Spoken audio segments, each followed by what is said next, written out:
भौजी का हो ननदो? देखा थी शायद बड़ा उदास रहेली। अरे उदासी कारण सुनावा। बैठी जहाजिया पे पिया गईले बहरवा छोटी रे ननदी, बहरवा छोटी रे ननदी, के करा खातिर कारी हम सिंगरवा छोटी रे ननदी।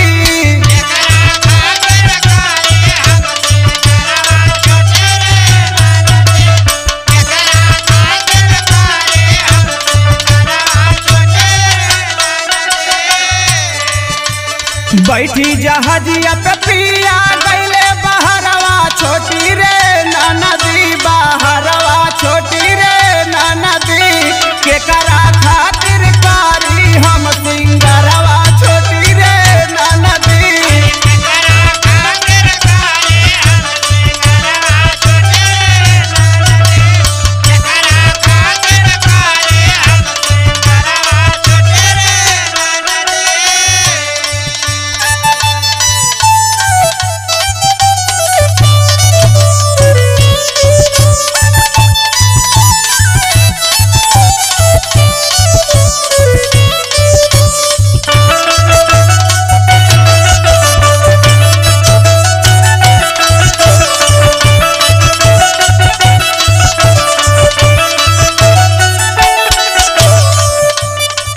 जब मेरा राय हो काश में जहाजिया, धक से करे जा करे उड़ जाला निदिया।